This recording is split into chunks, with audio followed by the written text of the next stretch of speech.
মালহামাতুল কুবরা launch করার পরে আল্লাহ রাব্বুল আলামিন এই মুসলিম উম্মার এই দুরবস্থা কাটানোর জন্য ইমামুল মাহদিকে পাঠাবেন ইনশাআল্লাহ।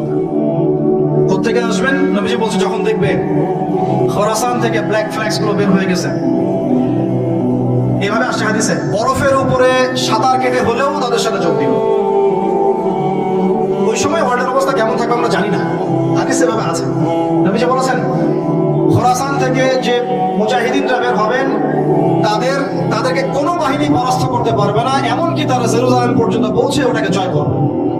হাদিস আসছে, কিছু করার নেই। হাদিস সহিহ না জয়ীফ না জান ওলামা কেরামকে জিজ্ঞেস করে দিন, এটা হাদিস আছে, কিছু করার নেই। পৃথিবীর ভবিষ্যৎ লেখা হয়ে গেছে। ইমামুল মাহদী এখান থেকে মদিনা থেকে তিনি পালিয়ে চলে আসবেন মক্কায়। তিনি নেতৃত্ব নিতে চাইবেন না, মানুষ জোর করে তাকে নেতৃত্ব দিবে। হাজার আসওয়াদ এবং মাকাম ইব্রাহিমের মাঝখানে তার হাতে বায়াত নেওয়া হবে। কতজন বায়াত নেবেন? 313 জন। 300। এরপর শাম থেকে একটা বাহিনী তার সাথে যুদ্ধ করতে আসবে। আল্লাহ পাক তাদেরকে মক্কা মদিনার মাঝখানে বাইদা নামক জায়গায় ধসিয়ে দিবে, ধসে যাবে, আসতে পারবে না। তারপরে বনু কালব নামে একটা গোত্র থাকবে আরবে, ওই কালবের সাথে ইমাম মাহদী যুদ্ধ হবে, ইমাম মাহদী জয়লাভ করবেন ইনশাআল্লাহ। তারপরে তিনি সারা ওয়ার্ল্ডটাকে আবার রুল করা শুরু করবেন।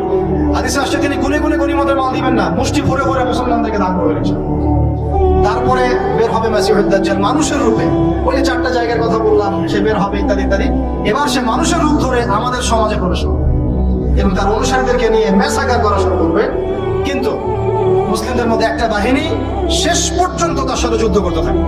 হতে হতে হতে হতে যখন মুসলিমরা একটু কোণঠাসা, আল্লাহ পাক পাঠাবেন আসমান থেকে ওই মাসিহকে, যে মাসিহকে তারা চিনতে পারেনি। ওরা যাকে মাসিহ মনে করছে, তাহলে এই মাসিহটাকে মিথ্যা মাসিহুদ দাজ্জাল। কথা বুঝতে পারছেন? তাহলে সবচেয়ে বড় প্রতারণা শিকার কারা হচ্ছে? মাসিহুদ দাজ্জাল ওদেরকেই প্রতারণা করছে। বুঝতে পারেন কথা? ওদের সাথেই সবচেয়ে বড় প্রতারণা হচ্ছে। ওরা মনে করছে এই সত্যিকারের মাসিহ, সে আসলে আমরা বিশ্ব রুল করবো। সে সত্যিকারের মাসিহ নয়। ঈসা ইবনে মারইয়াম আসবেন কিভাবে সেটাও এসেছে। 2 জন ফেরেশতার কাঁধে ভর দিয়ে তিনি নামবেন শাম অর্থাৎ সিরিয়ার দামেস্ক শহরের মধ্যে। কোন শহর? দামেস্ক। এই জায়গাগুলো খুব বরকতময়। আল্লাহ নবী দোয়া করেছেন, আল্লাহ শামে বরকত দাও, আল্লাহ ইয়েমেনে বরকত দাও, আল্লাহ শামে বরকত দাও, আল্লাহ ইয়েমেনে বরকত দাও। আর মুসলমানরা বলছিল, আল্লাহ রাসূল আমাদের নাজদেও বরকত দিতে বলেন, আমাদের নাজদেও বরকত দিতে বলেন। আল্লাহ নবী বলছেন যে নাজদে বরকত না, বরং ওখান থেকে ভূমিকম্প বের হবে, ওখান থেকে শয়তানের শিং বের হবে। চিন্তা করে, ওই যে বললাম নাজদিরা তুর্কিদের বিরুদ্ধে যুদ্ধ করেছিল, অটোমান এম্পায়ারের বিরুদ্ধে যুদ্ধ করেছে ব্রিটেনের সাথে হাত মিলিয়ে। ওরাই এখন সারা বিশ্বে, বাংলাদেশে ওদের লেসপেন্সার আছে বহুত, বাংলাদেশে ওদের বহুত লেসপেন্সার আছে। তারা বলে, ওই যে দেখবেন যে যখনই আমরা এগুলো নিয়ে আপনাদেরকে সচেতন করতে চাই, আরে এরা তো খারাজি হয়ে গেছে, উগ্র হয়ে গেছে, এই হয়ে গেছে, সেই হয়ে গেছে, এভাবে করে গভর্নমেন্ট প্রশাসন সবার কাছে আমাদেরকে বিতর্কিত করার চেষ্টা করে। অথচ আমরা কি কারো শত্রু? আমরা কি এই আলোচনাগুলো করে ওয়ার্ল্ডের প্রেক্ষাপট বদলাতে পারবো? পারবো না। কিন্তু আমাদের প্রজন্মকে আমরা জানাতে তো পারবো, যাতে তারা আত্মবিশ্বাসী হয়ে গড়ে উঠে যে আমরা এই নতজন মনোভাব নিয়ে পৃথিবী থেকে যাবো না ইনশাআল্লাহ। আমরা পৃথিবী থেকে মাথা উঁচু করেই যাবো ইনশাআল্লাহ। মুসলিমদের হাতেই বিশ্বের বিজয় লেখা আছে, আস্তে আস্তে বিশ্ব ওদিকে যাবে, এটা তো ওদেরকে জানতে হবে। আমরা ওদেরকে জানাচ্ছি মাত্র। তো নাশ থেকে বের হবে শয়তানের শিং, এটা বলা হয়েছে। যাই হোক, এখন ঈসা ইবনে মারইয়াম আসবেন এই সিরিয়ার দামেস্কে, চুল দিয়ে টপ টপ করে পানি পড়তে থাকবে, মুক্তা ঝরছে এরকম পানি। তার নিঃশ্বাস যতদূর পর্যন্ত যাবে ততদূর পর্যন্ত কাফেররা মরতে থাকবে। সুবহানাল্লাহ। এমনকি তিনি খুঁজতে খুঁজতে দাজ্জাল পর্যন্ত আসবেন। দেখবেন যে মুসলিমদেরকে অবরুদ্ধ করে রাখা হয়েছে, বলবেন দরজা খুলে দাও, নামাজের ওয়াক্ত হবে, আযান দেওয়া হবে, ফজরের ওয়াক্ত। ভাই আমরা যদি ফজর মিস করি, আমরা আসলে ওই বাহিনীতে যোগ দিতে পারবো না, বেঁচে থাকলেও জানি না আমরা অত বছর থাকবো কিনা পৃথিবীতে, আল্লাহই ভালো জানেন, এটা আমরা জানি না। কিন্তু এই বিজয়ে সুবহে সাদিকের সময় লেখা আছে, আযান হয়ে যাবে, ইমামুল মাহদী তাকে বলবেন ইমামতি করুন আপনি। ঈসা ইবনে মারইয়াম বলবেন না, এই উম্মতের জন্য ইমামতির অধিকার দেওয়া হয়েছে। বলেন সুবহানাল্লাহ। তিনি ইমামতি করবেন না, বরং মুক্তাদি হবেন। দরজা খুলে দাও, নামাজ শেষে দরজা খুলে দেওয়া হবে। দাজ্জালকে খুঁজতে খুঁজতে খুঁজতে এই প্যালেস্টাইন, এই জেরুজালেমের বাবে লুদ নামক জায়গায় তিনি পৌঁছাবেন। সেখানে দেখবেন মাসিহুদ দাজ্জাল আছে। দাজ্জাল তাকে দেখার সাথে সাথেই লবণের মতো গলতে শুরু, সেখানে তিনি তাকে হত্যা করবেন। তারপরে সেখান থেকে তিনি ইসলামী খেলাফা রিস্টোর করবেন, উর্বর হবে মাটি, সবুজ শ্যামল, বৃষ্টিপাত বেশি হবে, এগুলো হতে থাকবে। এর মাঝখানে আবার ইয়াজুজ মাজুজ বের হবে। ইয়াজুজ মাজুজ বের হওয়ার পরে পৃথিবী মেসাকার করবে। তারা এমন ভাবে পৃথিবীতে মেসাকার করবে যে ঈসা আলাইহিস সালাম এবং তার অনুসারীরা দূর পাহাড়ে গিয়ে লুকাবেন, আত্মগোপন করবে, এবং তাবারিয়া নদের পানি তারা খেয়ে ফেলবে। পরের দল এসে বলবে কোনো এক সময় মনে হয় এখানে পানি ছিল, মানে পানি সব খেয়ে সাফা করে দেবে। আর বুঝতে পারছেন, ঈসা আলাইহিস সালাম দোয়া করবেন, আল্লাহ এই আযাব থেকে আমাদেরকে তুমি বাঁচাও। আল্লাহ পাক তখন তাদের ঘাড়ের মধ্যে একটা ভাইরাস দিয়ে দিবেন, ভাইরাস, পোকা ভাইরাস। এক ভাইরাসের সব ইয়াজুজ আর মাজুজ শেষ। এরপরে পৃথিবীতে বৃষ্টি বর্ষণ শুরু হবে। আল্লাহ পাক কোথা থেকে জানি পাখি পাঠাবেন, ওই আবাবিল পাখি পাঠিয়েছিলেন না, এরকম কোথা থেকে পাখি পাঠাবেন বড় বড় নখওয়ালা। এরা ওদের দেহগুলো উঠাবে, মহাবিশ্বের কোথাও গিয়ে ফেলে দিবে, জানি না আমরা কোথায়। এগুলো রূপ কথা মনে হচ্ছে না অনেকের কাছে, এগুলো সত্য, হাদিসে আসছে। একটা শর্ত সত্য। এরপর 40 বছর এভাবে চলে যাবে, ঈসা আলাইহিস সালাম ইন্তেকাল হবে। তারপরে হাদিসে আসছে মানুষ আবারও খারাপ হওয়া শুরু করবে। এত খারাপ হবে, এত জঘন্য হবে যে আল্লাহ শব্দটা বলার মতো একটা মানুষ আর একটা মিষ্টি মৃদু একটা বাতাস আসবে। এই বাতাস মুমিনদের বগলের নিচ দিয়ে প্রবাহিত হবে এবং যার অন্তরে এক সরিষা দানা পরিমাণ ঈমান আছে, ওই বাতাসে তার জান কবজ হয়ে যাবে। বাকি থাকবে সব এই যে গরু, ছাগল, হাঁস, মুরগির মতো মানুষ, গবাদি পশু। আল্লাহ বলার মতো মানুষ নাই, রাস্তা মরে মরে জেনা করবে। এটা আরো অনেক পরের কথা, অনেক পরের কথা। আমরা ওই যুগ দেখতেও চাই না, বাঁচতেও চাই না ওই যুগে, তাই না ভাই? আল্লাহ পাক বলছেন এরপরে, আল্লাহ রাসূল সাল্লাল্লাহু আলাইহি ওয়াসাল্লাম বলছেন এরপরে একদিন সকালে হঠাৎ করে দেখবে কেনা বেচা করতে করতে, কথা বলতে বলতে, পানি পান করতে করতে, খাবার খেতে খেতে এই যে পশ্চিম দিক থেকে সূর্য উঠে গেছে। তার মানে কি ওই দিন কিয়ামত হবে এবং এটা এত ফাস্ট হবে, এত দ্রুত হবে। আল্লাহ রাসূল সাল্লাল্লাহু আলাইহি ওয়াসাল্লাম বলেছেন যে কেউ বাসায় ফিরে যাবে, আহাল পরিবারের সাথে একটা দেখা করবে, এই সুযোগ পাবে একদম ইনস্ট্যান্ট। একটা বছর নিনা প্রচন্ড মানে শব্দ, এটা বিকট একটা শব্দে পুরো মহাবিশ্ব তোলপাড় সৃষ্টি হয়ে যাবে, একদম শেষ। এই হলো সিঙ্গার প্রথম ফুক, শেষ শব্দে। এই যে আমাদের এত বাহাদুরি, এত কিছু সব শেষ, মানে পৃথিবী আস্তে আস্তে ওর শেষের দিকে যাচ্ছে। এগুলো ভাই বিশ্বাস করেন, পৃথিবীর সমস্ত সংগঠন, জালেম, কাফের, ফাসিক, মুশরিক, মুনাফিক যা আছে পৃথিবীতে একত্রিত হয়েও এই সত্যটাকে কেউ টলাতে পারবে না। আমরা সারা মুসলমানরা মিলেও যদি এই সত্যটাকে টলাতে চাই, পারবো না। মানে আস্তে আস্তে আলটিমেট গোল এটাই পৃথিবীর। এরপরে কিয়ামত, তারপরে তো আপনারা জানেন কি হচ্ছে। ফামান ইয়ামাল মিসকালা যাররাতিন খায়রান ইয়ারা, এক চুল পরিমাণ যদি ভালো কাজ কেউ করে থাকে তাকে সেটা দেখানো হবে। ওয়া মান ইয়ামাল মিসকালা যাররাতিন শাররান ইয়ারা, এক চুল পরিমাণ খারাপ কাজ আমরা কি করে থাকলে দেখানো হবে। তবে যারা লা ইলাহা ইল্লাল্লাহ এই তাওহীদের উপর থাকবে, যত বড় গুনাহ করুক না কেন আল্লাহ মাফ করে দিবেন ইনশাআল্লাহ, ইনশাআল্লাহ। কারণ আমাদের জন্য নবী সাল্লাল্লাহু আলাইহি ওয়াসাল্লাম সুপারিশ করবেন। তাই বলে কি আমরা গুনাহ করতে থাকবো এখন? এটা নবী সাল্লাল্লাহু আলাইহি ওয়াসাল্লামের শান, তার মর্যাদা। আল্লাহ রাসূল সাল্লাল্লাহু আলাইহি ওয়াসাল্লাম এই কথা বলে গিয়েছেন যে কবিরা গুনাহগার মুসলমানদের জন্য আমি সুপারিশ করব। তাওহীদের উপর যারা থাকবে ইনশাআল্লাহ জান্নাত, শিরকে থাকলে, কুফরিতে থাকলে জাহান্নাম ছাড়া কোনো গতি নেই। এই হলো পৃথিবীর শেষ। আমরা তো জান্নাতে যেতে চাই কি চাই না ভাই? তাহলে এখন আমরা জানি যে এই অবস্থা কেন হচ্ছে। যখন মানুষের অস্ত্র ধরার সুযোগ থাকে না, তখন তার অস্ত্রই হচ্ছে অস্ত্র। অস্ত্র কি? মানে চোখের পানি, এটাই আপনার অস্ত্র। ইমাম শাফিঈ রাহিমাহুল্লাহ বলতেন যে তাহাজ্জুদের ওয়াক্ত, মানে যখন শেষ রাত চলে আসে, তাহাজ্জুদের ওয়াক্তে যে দোয়াগুলো করা হয় এগুলো এমন এমন তীর বা এমন অস্ত্র যেটা কখনো ব্যর্থ হয় না। কে চিল্লাচিল্লি করছেন? পুরো আলোচনায় একবারও ঠিক বলার দরকার নাই, কারণ আপনি ঠিক বললেও যেটা ঠিক সেটা ঠিকই, আর যেটা আপনি ঠিক বলবেন না, কোরআন সুন্নাহ যদি ঠিক না বলে এটা ঠিক না। তো এই ঠিক বেঠিকের দরকার নাই। কারণ হচ্ছে আমরা যদি এই আয়োজনটা মসজিদে করতাম, আপনারা কি মসজিদে এরকম শোরগোল করতেন? কথা বোঝেন? যদি আমরা এই আয়োজনটা মসজিদের মধ্যে করতাম, আপনারা কি মসজিদেও শোরগোল করতেন, হট্টগোল করতেন? যদি করতেন তাহলে সেটা হতো কিয়ামতের আলামত। নবী সাল্লাল্লাহু আলাইহি ওয়াসাল্লাম বলেছেন কিয়ামতের আগে আগে মসজিদগুলো হবে চাকচিক্যময় এবং মসজিদ থেকে হেদায়েত উঠে যাবে। মসজিদ থেকে হেদায়েত উঠে যাবে। এমন হাদিস এসেছে যে মানুষ জামাতে নামাজ পড়বে, কিন্তু মুসল্লিদের মাঝে একজন প্রকৃত ইমানদার খুঁজে পাওয়া যাবে না। আপনাদের কি মনে হয় সেই যুগটা আসতে বাকি আছে অনেক? তো মসজিদে যদি শোরগোল হট্টগোল করা হয়, এটা হচ্ছে একটা কিয়ামতের সাইন, যে কিয়ামতের আগে আগে মসজিদের শোরগোল হট্টগোল বেড়ে যাবে। আপনারা কি এটা চান? তো আমরা যদি এই আয়োজনটা মসজিদে করতাম, আপনারা কি চিল্লাচিল্লি করতেন, হট্টগোল করতেন? মনে করেন এখন আমরা একটা মাঠেই বসে আছি, কিন্তু এই মাঠে কোরআন এবং সুন্নাহর কথা হচ্ছে, আমরা কি হট্টগোল করবো, শোরগোল করবো? আল্লাহ পাক আমাদের সবাইকে কোরআন এবং হাদিসের সামনে আত্মসমর্পণ করার তৌফিক দান। আজকে 5 ওয়াক্ত নামাজ কারা কারা পড়েছেন হাত তোলেন দেখি। মাশাআল্লাহ, হাত নামান। আজকে সারাদিনে সূরা কাহফ পড়েছেন কতজন? ঠিক আছে, অনেস্টির সাথেই বলেন। মাশাআল্লাহ।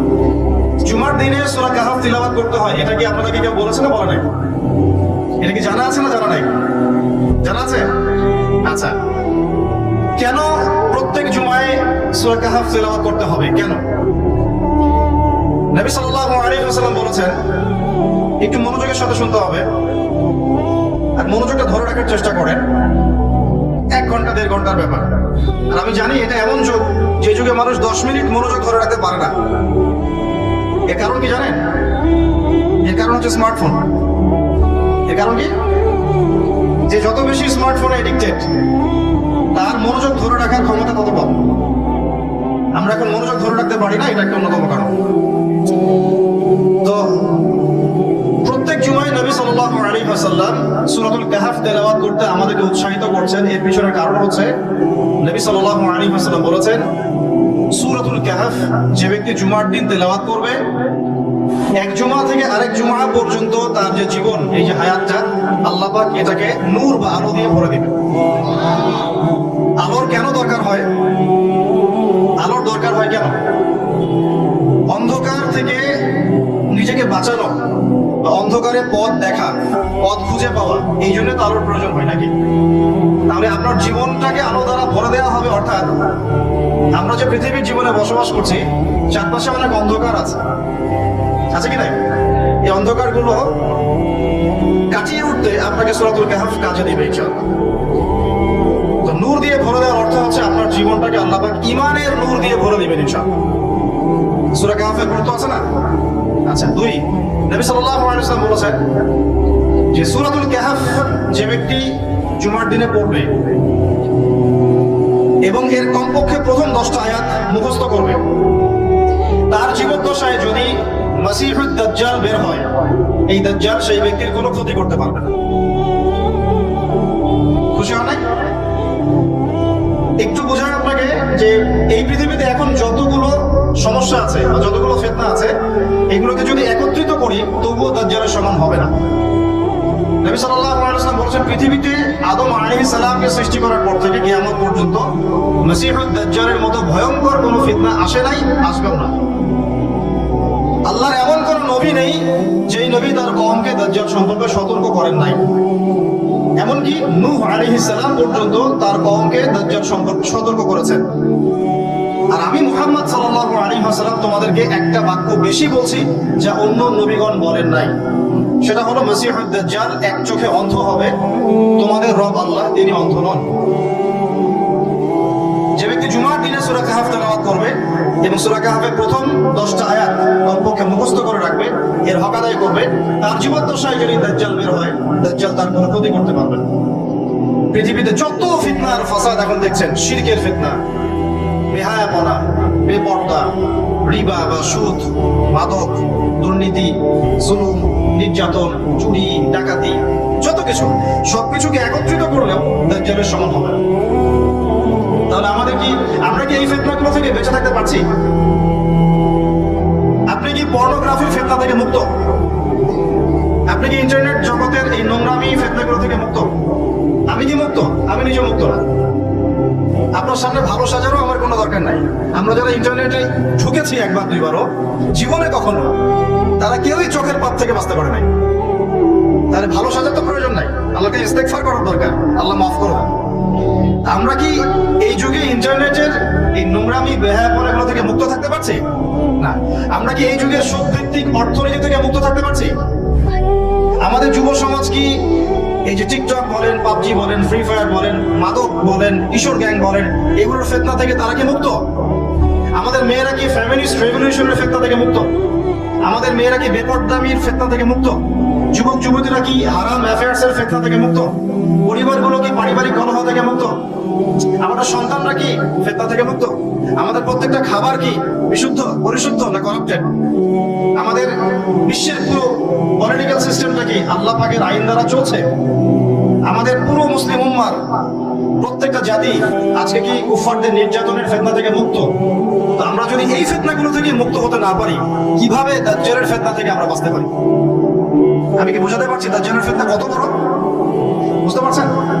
সে যখন বের হবে তখন সে সারা বিশ্বকে শাসন করবে 40 দিন। কতদিন? যার প্রথম দিনটা হবে 1 বছরের সমান, দ্বিতীয় দিনটা হবে 1 মাসের সমান, তৃতীয় দিনটা হবে 1 সপ্তাহের সমান, বাকি দিনগুলো হবে আমাদের দিনের মতো। সত্যি সত্যি কথা কি জানেন যে আমরা এখন চিন্তা করতে ভালোবাসি না, পছন্দ করি না। আমাদের চিন্তা করার সময় কোথায়? আমাদের সকালবেলা ঘুম থেকে উঠে ব্রাশের পেস্ট নিয়ে বাথরুমে যেতে হয়, কারণ আমাদেরকে অফিস ধরতে হবে 8টায় 9টায়, কাউকে স্কুলে কলেজে ইত্যাদি ইত্যাদি। চিন্তার সময় কোথায়? চিন্তা তো করতাম আমরা তাহাজ্জুদের ওয়াক্তে, তাহাজ্জুদের নামাজ পড়ে চুপচাপ বসে চিন্তা করতাম কি হচ্ছে, কি হতে পারে, আমার কি হালত, আমি কি করব, দুনিয়াতে কি করলাম, পরকালে কি উত্তর দিব ইত্যাদি। চিন্তার সময় হচ্ছে ফজরের নামাজের পরে। দেখা যায় 70% মানুষই ওই সময় জাগনা থাকে না, তাই না? চিন্তার সময় কোথায়? সকালবেলা যখন আমরা উঠি শুরু হলো ফার্স্ট লেন অফ লাইফ, মানে রেস, দৌড়ানো। আমরা ঢাকার ফ্লাইওভারের উপর উঠে দেখি মানুষ ছুটছে ছুটছে, খালি ছুটছে। 1 সেকেন্ড কেউ কাউকে ছাড় দিবে না। গাড়ি ড্রাইভ করছে, 1 সেকেন্ড সেটা ছাড় দিবে, একটু দাঁড়াবে, আমরা চলে যাব, ছাড় দিবে না, কারণ ও আর প্রতিযোগিতায় আছে কে কার আগে যেতে পারে। কেউ কাউকে ছাড় দেয় না। তো এটা কি কিসের প্রতিযোগিতা? দুনিয়ার। এই ব্যস্ততা কিসের বলেন? দুনিয়া। এখন এই ব্যস্ততার সময় ঠান্ডা মাথায় চিন্তা করার সময় কোথায়? এই যে আমি বললাম একটা হাদিস, এই হাদিসটা তো চরমভাবে বিশুদ্ধ। দাজ্জালের প্রথম দিনটা হবে 1 বছরের সমান। কখনো কি ভেবেছেন যে 1 বছর একটা দিন কিভাবে হতে পারে? 1 বছরের সমান যদি একটা দিনকে হতে হয় বাহ্যিক ভাবে, তাহলে তো এই মহাবিশ্বে বড় কিছু হতে হবে যাতে পৃথিবীর আর্নিক গতি থেমে যাবে বা স্লো হয়ে যাবে। সায়েন্সে পড়েছেন এখানে কেউ? কেউ কি আছেন ফিজিক্সে পড়েছেন? বুঝে ভাই? আচ্ছা আপনি বলেন, পৃথিবীর গতি যদি না কমে তাহলে কিভাবে একদিন এত বড় হবে? এটা কি সম্ভব ভাই? সায়েন্সে, উনি সায়েন্সে পড়েছেন, ফিজিক্সে। তাহলে কি মহাবিশ্বে এমন কিছু হতে যাচ্ছে? যদি হয় তাহলে আমাদের এই সাজানো গোছানো দুনিয়া কি হবে? আরো চিন্তা করি নাকি এর অন্য কোনো ব্যাখ্যা আছে, যে ব্যাখ্যা আমি জানি না? ভাবতে হবে। আমি চাচ্ছি আজকের লেকচারে আপনারা একটা নসিহত দিয়ে বাসায় যান, সেটা হচ্ছে ভাবতে হবে। কি করতে হবে? ভাবতে হবে, চিন্তা করতে হবে। একটু থামেন।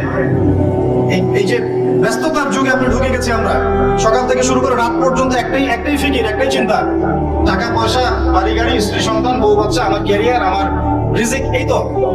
একটু এর মাঝে সময় নেন, আল্লাহকে সময় দেন, নিজের অতীতের পাপগুলোকে নিয়ে ভাবেন। কত বছর আমরা পৃথিবীতে থাকতে পারি? হাইয়েস্ট কত বছর? 100 বছর হাইয়েস্ট। ভাবেন তারপরে কি হবে? আমার পরে আমি কোন প্রজন্ম রেখে যাচ্ছি? ওরা কি আদৌ আমার জন্য রব্বির হামহুমা কামা রব্বায়ানি সগীরা পড়তে পারবে? আমি কি ওকে শিক্ষিত করলাম? আলিফ বাও তো চিনে না আমার ছেলেটা, আমার ছেলে আলিফ বাই চিনে না।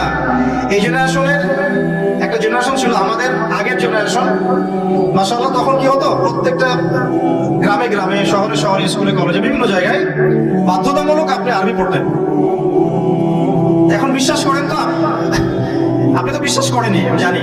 বিশ্বাস করেন কি যে আপনি এখন আরবি থেকে অনেক দূরে সরে গেছেন? আপনি এই যে পড়াশোনা করেছেন, ওই যে ভাই হাত তুললেন ফিজিক্সে, মিনিমাম 20 বছর। আপনি 20 বছরে 20টা সূরা শিখেছেন কি? আমরা আমাদের পরের জেনারেশনকে কোন হালতে রেখে যাচ্ছি? এগুলো কি ভাবতে হবে না? হবে না? আলী ইবনে আবি তালেবের একটা কথা বলি, তাহলে আপনি বুঝবেন। আলী ইবনে আবি তালেবের নাম কি শুনেছেন আপনি? শোনা উচিত ছিল। তারা আপনার আইডল। মেসি নেইমার আপনার আইডল নয়। মেসি নেইমার সৌদি আরবের আইডল। কিসের আইডল? আমাদের আইডল নয়। আমাদের আইডল হচ্ছে মুহাম্মদ সাল্লাল্লাহু আলাইহি ওয়াসাল্লাম, সাহাবায়ে কেরাম, তাবে তাবেঈন, ইমামগণ, মুজতাহিদ কেরাম, মুজাহিদ কেরাম। আলী ইবনে আবি তালেব বলতেন যে মানুষ যখন দুনিয়ায় চলাফেরা করে তখন মনে হয় সে ছাড়া দুনিয়াতে আর কিছুই নাই। আর সে এমন ভাবে দুনিয়া থেকে চলে যায় মনে হয় সে কখনো দুনিয়ায় ছিলই না। দুটো কথা ভাবেন, ভাবতে হবে। আজকের লেসনটা কি? ভাবতে হবে। তিনি বলছেন মানুষ এমন ভাবে দুনিয়ায় চলাফেরা করে মনে হয় সে ছাড়া দুনিয়াতে আর কিচ্ছু নাই। আমাদের চলাফেরা এমন না, দেখেন প্রত্যেকটা অঙ্গনেই, পলিটিক্যাল অঙ্গন, ইকোনমিক অঙ্গন, ধর্মীয় অঙ্গন। পলিটিক্যাল অঙ্গনে একজন নেতার চলাফেরা দেখে মনে হচ্ছে সে ছাড়া কিছুই নাই দুনিয়াতে। যারা অর্থনৈতিক জীবনের নেতৃত্ব দিচ্ছেন তাদের কাছে মনে হচ্ছে আমরা ছাড়া দুনিয়ার ইকোনমির আর মধ্যে কিছুই নাই। আমরা যারা ধর্মতাত্ত্বিক ভাবে চলাফেরা করি মনে হয় যে এই হুজুর ছাড়া আর কিছুই নাই দুনিয়াতে। আমার চেয়ে বড় শাইখার কি আছে, আমার চেয়ে বড় আলেম আর মুফাসসির কি আছে। সমস্যা সবার ভিতরে, শুধু এক শ্রেণীর মানুষকে আপনি টার্গেট করে আঘাত করে কথা বলা যাবে না। দেখতে হবে দূরদর্শিতার সাথে, সমস্যা সবার ভিতরে। এখন দেখেন আমরা দুনিয়াতে চলছি মনে হচ্ছে যে আমরা ছাড়া আর কিছুই নাই মনে হয়, কিন্তু মানুষ দুনিয়া থেকে চলে গেছে প্রায় মিলিয়ন বিলিয়ন ট্রিলিয়ন মানুষ এখন দুনিয়া থেকে চলে গেছে সূচনা থেকে এই পর্যন্ত। তাদের কোনো খবর আছে? কাদের খবর আছে? যারা এই দুনিয়াতে থাকাকালীন এমন কিছু করে গিয়েছিল যার ফলশ্রুতিতে আল্লাহ পাক তাদেরকে চিরস্মরণীয় করে রেখেছে। আমরা কি আবু বকর সিদ্দিকের নাম শুনে নাই? তার কৃতিত্ব মর্যাদা কি কমে গেছে না বেড়েছে? উমর ইবনুল খাত্তাবের নাম শুনি নাই? পৃথিবীর শেষ পর্যন্ত তার মর্যাদা কি কমে যাবে? উসমান বিন আফফানের নাম শুনেছেন? তার কথা কি আমরা আলোচনা করি না সম্মানের সাথে? আলী রাদিয়াল্লাহু আনহুর কথা বললাম, তার কথা কি আমরা সম্মানের সাথে আলোচনা করি না? করি। তার মানে আমরা আমাদের কীর্তি দিয়ে, ভালো কিছু কাজ দিয়ে এই দুনিয়াতেও অমর থাকতে পারি, আল্লাহর কাছেও সম্মান পেতে পারি। এটাই কি আমাদের জীবনের উদ্দেশ্য হওয়া উচিত না? ভাবতে হবে কিনা? আল্লাহ পাক আমাদেরকে তৌফিক দান করুন। যে পয়েন্ট থেকে আসলাম, কিভাবে সম্ভব বলেন তো একটা দিন এত লম্বা হওয়া? ভাববেন আপনারা, পরের দিন এক মাসের সমান, তারপরের দিন এক সপ্তাহ, তারপরের দিন আমাদের মতো। এভাবে কে বিশ্ব শাসন করবে বলেন? দাজ্জাল শব্দের অর্থ হচ্ছে মহামিথ্যাবাদী। কি নাম?